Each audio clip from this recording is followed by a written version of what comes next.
The Invincible Teams podcast is powered by Evergreen. Evergreen provides teamwork, training, and consulting to help your team thrive in every season. If you want to have a team that makes other leaders jealous, get started by going to their website in the show notes and scheduling your free consultation today.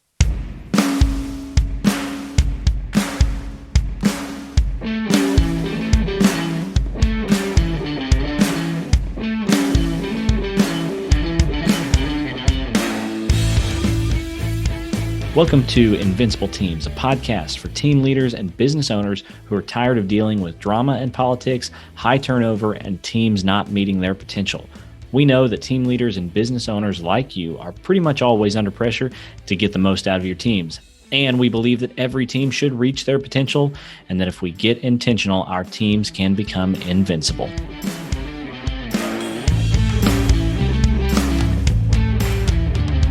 Welcome back to the Invincible Teams podcast. I'm your host, Ryan Mayfield. And I am Alexis Garvin. Always excited for another conversation with the one and only Ryan Mayfield.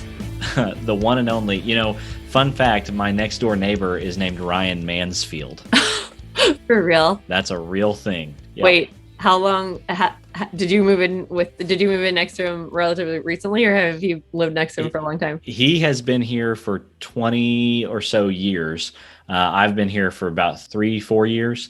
And yeah, when I found that out, that was pretty wild. That's got to confuse the mailman on a relatively regular basis. You know, we've only had our mail mixed up one time, and it was literally the day after I learned his name. Not only that. Kudos to your mail person. Not only that, we both ordered checks from the same bank. Oh my God. So they showed up and were mixed up in our mailboxes. Wait. And so... yeah. That is really funny. Mansfield is his last name? Mansfield. Yep. Oh. Yep. That's him. Hilarious. What a letter will do.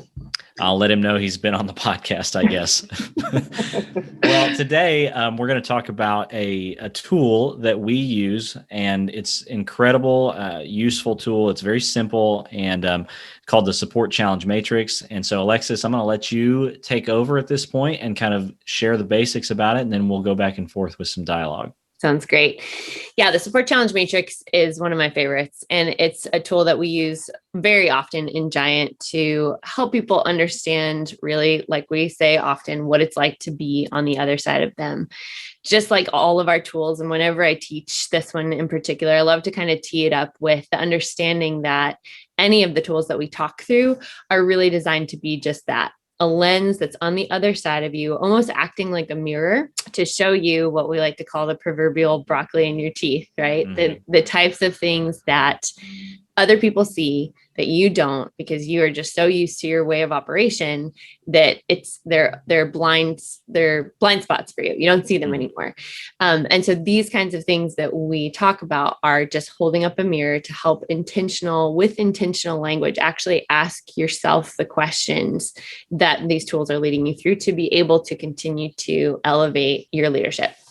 And so what this one specifically is talking about is essentially setting up the calibration of liberating leadership. What does it look like? What are the essential components to having a leadership standard or leading yourself as a leader with two really clear and two really key components of leadership, which we would say are both support for your people and challenge for your people as well. Mm-hmm. And when you look at the tool, that's really how it's developed. You have on the x-axis, you have support, and on the y, you have challenge. And when we define those things, we would say, from a support standpoint, we're looking at encouragement, edification, affirmation, recognition of your people on a regular basis, celebration of your people on a regular basis, actually articulating for them who they are and what they bring from a value standpoint. And then from a challenge standpoint, we would say, okay, what does challenge look like and sound like? That is regular sharpening. That's regular growth conversations. It's regular development, and it's having the hard conversations when they're necessary. It's bringing in confrontation when necessary and doing that from a healthy and productive space. So when we look at the X and Y axis and you look up to the upper left-hand quadrant, you see the word protector, and protector is kind of that first category that we hit on. A protecting culture is going to be really high in support and really low in challenge. So a typical protector is going to be one who is really quick to encourage their people, to be supportive of their people. Sometimes that will then also look like then cleaning up after their people or stepping in for their people when they shouldn't. And a lot of times for a protective boss, what that sounds like, what that looks like is, oh, no, their employee, Jeff, hasn't come through on the task that he actually has been assigned. And so Jim, the boss, is just going to say, okay, got it. Like, no big deal. I got you covered. They, as a protector, very often will default to that kind of tendency. And they'll do it very often because they don't want to confront. They don't want to have a hard conversation. So they just sort of cover over everything and they move forward. Well, that can happen a number of times.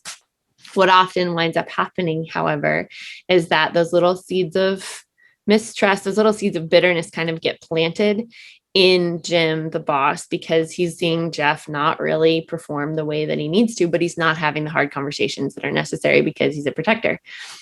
Seventh time, eighth time, ninth time that happens, eventually Jim can't take it anymore. So he explodes and he says to Jeff, like, why in the world can't you perform? What is your deal? Why have you continued to fail in this space? And totally explodes. And poor Jeff is like, wait, hang on a second. I don't understand. It's been fine when I haven't done it for the last 9 times. Why are you all of a sudden exploding at me? And so what that winds up creating is this dynamic of kind of mistrust within a relationship, because Jeff doesn't know what he's going to get from Jim. He's not sure if he's going to actually wind up getting the supportive coming behind him and just taking care of whatever Jeff drops the ball on, or if he's actually going to get this like explosive dynamic that he's just experienced. It's kind of like a Jekyll and Hyde thing.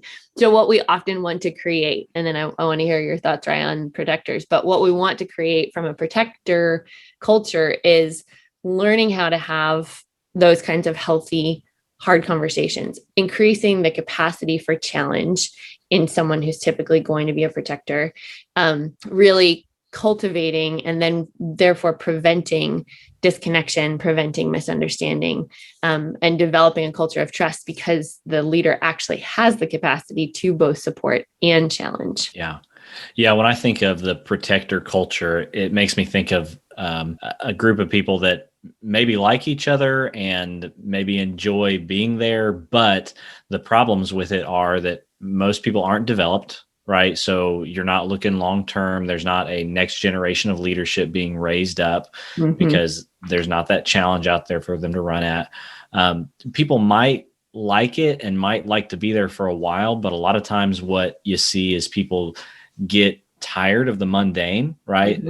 I know people are energized by purpose and by achieving things together, big goals and dreams. And a lot of times in that protector environment, status quo is kind of just okay, and eventually people lose drive there. And so it's not going to be an environment that attracts people who are like ready to move mountains, so that's another big issue that I see with that culture. Well, and I do know it's such an art to develop the capacity to confront, to actually have hard conversations. For some people, those kinds of conversations are easier, but at the same time, it's still such a fine line of addressing hard issues, right? And addressing when someone's not performing the way that they need to. How do you go about doing it where they still feel valued, but they also recognize they've got to step it up in some realms? That's a really sticky space to have conversation. And so, especially for the protector, who often can be the people pleaser type and doesn't want to have people not in good standing with them, doesn't want to create sort of friction between anyone in their team and themselves, it's really hard for them to up their level of challenge. And yet, like you're saying, Ryan, it's so essential, because then you do have greater engagement, because there isn't just sort of this like, I'll just, get by with whatever I can do, and anything that I can't, my boss will cover for me. Absolutely. What's next? The next one is the bottom right quadrant, and that is the Dominator. So when we look at a high challenge, low support culture, which is what we call the dominator, or what we would look at as a culture of domination, you often are going to have a real culture of fear and manipulation. When you're looking at that space, what does it sound like to be in a culture like that? That is the type of culture where hard skills are often valued over soft, where there are a lot of hard conversations happening, but there aren't a lot of celebratory or edifying or affirming conversations happening. You're really just looking at, okay, what are we getting done? What needs to be happening? And there's not necessarily a lot of celebration.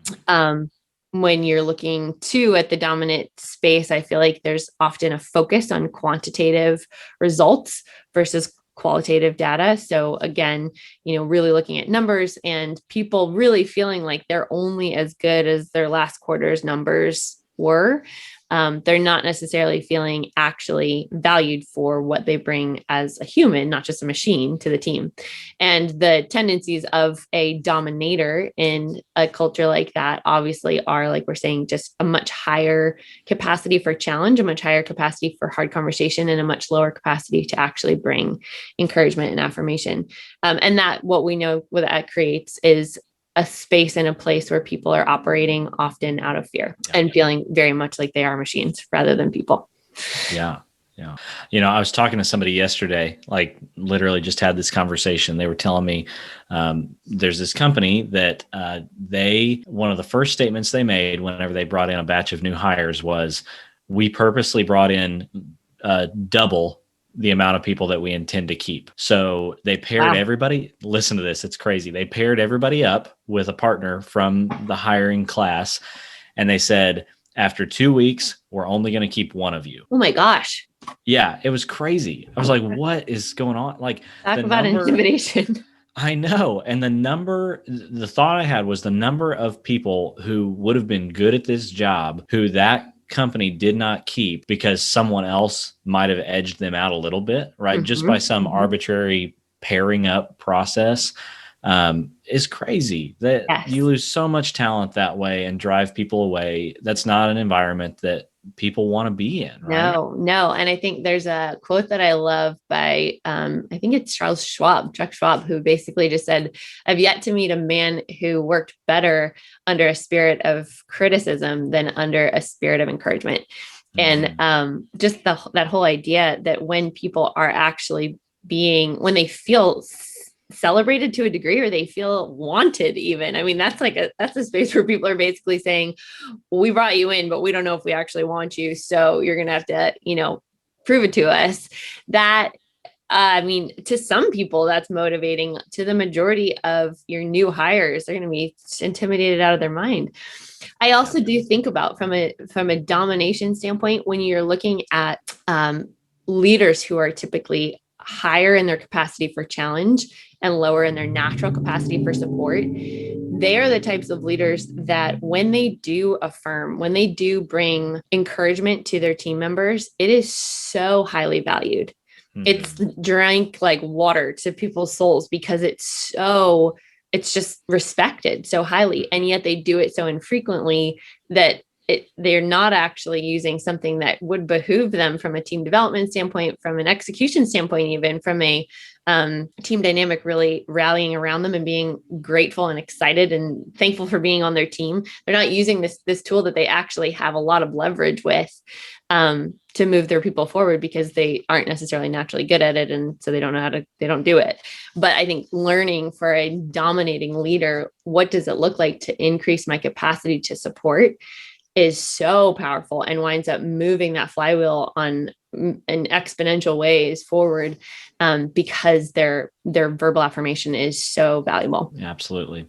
So we've got the protector, the dominator. What's your next one? So next one is the bottom left quadrant, which is the abdicator, or a culture of abdication. And that's really one where you really don't have an engaged leader in the least. I think actually, when I think about abdication, I think about the conversation we had with Jeremy a couple of weeks ago, where we talked about the difference between an intentional proactive leader and a more reactive and kind of accidental one. The difference really there being that you have in a proactive leader, you have someone who's actively pursuing the growth and the development of their people, right? They're not necessarily just sitting back like typically an abdicator would and saying like, hey, I'm here, but like, I'm doing my thing. You guys do your own. My door's open. And even that, I feel like sometimes leaders will think I'm a great leader. Like my door's always open. People can come to me anytime. But very often that comes across as abdication. It comes across like you don't really care as much as a proactive leader who is really developing their people would, because we see a proactive leader is actually going out and actively assisting and actively challenging the people on their team. And so an abdicator is basically just sitting back on both of those. And therefore kind of creating a culture where there isn't a lot of engagement, there isn't a lot of buy-in, because they're not seeing very much from the leader either. Yeah, that's such a good point. Like, I feel like the first two, the protector and the dominator, probably more easily identify where their weak spot is. The protector is more likely to be like, yeah, I know I should probably challenge people a little bit more. And the dominator is like, yeah, I know I should probably not be such a jerk. I should probably support people more. But like you're saying, the abdicator may think that they are killing it on both ends, right? Because it's like, well, I don't get in people's way, but I look at the numbers. I don't not care about production, but it is that like my door's always open, which is not a bad thing to say, but if that's the only time that your team interacts with you is when they have to come to you, you're missing a huge component there. I mean, you should be where they are sometimes, not just waiting for them to come to you. Yes. And I think when we think about abdication, I mean, I will often look at this as a leader that really just you'd almost perceive them as not wanting to lead their team. And you don't have, hopefully, you don't have very many leaders who are in a leadership position who are managing people and who really do not want to be there. So ideally, the abdication space, I think is a little bit more nuanced than we think, rather than just being, I don't care at all. It's more a individual performer mindset when you are actually leading people, and part of your role is to both support and challenge them. And that's why we are in these kinds of conversations, is trying to cultivate and articulate for people, what does it actually look like to develop your arm of support, to develop your arm of challenge, and to constantly be proactively calibrating those things for your people. Awesome. So as we begin to wrap up here, we've got the protecting leader, the dominating leader, the abdicating leader. Tell us about this fourth one. Yeah. So the fourth one is the goal. It's the ideal. It's the liberator. And it's the top right-hand corner, where you actually do have a leader who is consistently calibrating high support and high challenge for the people that they lead. And that is such a culture and such a team dynamic that people want to be a part of. They know what they're going to get. They know who's on the other side of them. And they know that they're not only valued for what they bring as far as work goes, but they are really valued as a human, not just a machine. In that, what you wind up getting is both consistent recognition, affirmation, gratitude for the people, encouragement for who they are, or constant encouragement of who they are, alongside steady, sharpening development conversations where they are pretty regularly being shown and illustrated for their areas of opportunity, where they actually have to grow, what specific arenas, with specific examples of how that can take place. And I think, that's definitely work from a leader's standpoint. It takes energy, it takes effort, it takes time, and a lot of intentionality to be consistently calibrating those things, to just be thinking in those realms. And yet the reality is, for wise leaders, you are winding up getting such a better product, such better production all the way around from your people when you are actually calibrating those things. And when you're really feeding your people high quality leadership, you're really giving them high quality nutrients to then cultivate their work dynamic and the way that they show up at work. And I think what we wind up getting in a culture of liberation is all the things you want in a space where there's a healthy dynamic. You get connection, you get collaboration, you get incredible communication, you get innovation on the regular, and ideation and engagement and retention, all the things that we know a healthy culture really thrives because of. And then ideally your mission is being driven forward in wonderful ways. And that's the kind of team or kind of culture, like you said, that people just want to be a part of. People are attracted to it. People don't want to leave it. They don't want to go take some other opportunity because they know that where they're at is an incredible place to be. Yeah. When I've had this conversation over the past few weeks with different companies, different team leaders, the thing that I always start out with is just the idea that the main job of a leader is to free people up to do their best work, to unlock the potential of every person on their team. And I also talk about it to the whole team and tell people that what if every member of a team was dedicated to helping the other team members do their best work, right? What kind of an impact would that have on your team if you knew that every person on your team was dedicated to helping the other people on the team do their best work? That's a revolutionary kind of team or organization to be a part of. Yeah. And so it's not just for leaders, it's also for every team member. And especially if you're in an organization with multiple tiers of leadership and you think about culture getting pushed down into an organization. And if every leader and every team member can think through this lens about how do I bring the proper amounts of support, the proper amounts of challenge to myself, to the people that I lead, and to the teammates that maybe are on the same team as I am, right? So that everybody can do their best work. I can't think of a better way for an organization to be healthy and to really get the most out of what their people have to offer, be the most successful, most productive, and like most fulfilling job that it can be. Yeah. I love asking the question, what's going to make your people want to come to work? And thinking about what kind of culture needs to be present in order for people to not just have it as something they've got to do, but something that they genuinely look forward to, that they want to do, that they want to be a part of.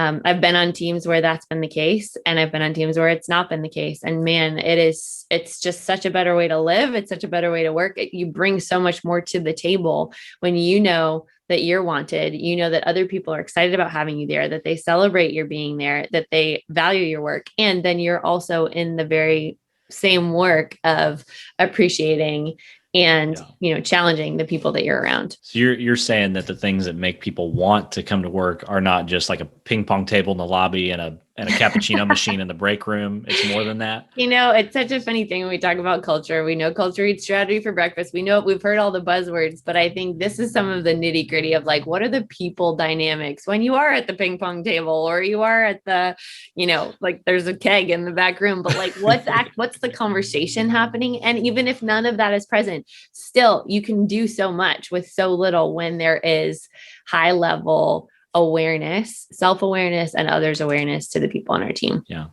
Well, I'm going to land the plane here with this one, but I know that there are more conversations that we can have around Support Challenge and how it can be applied in different situations.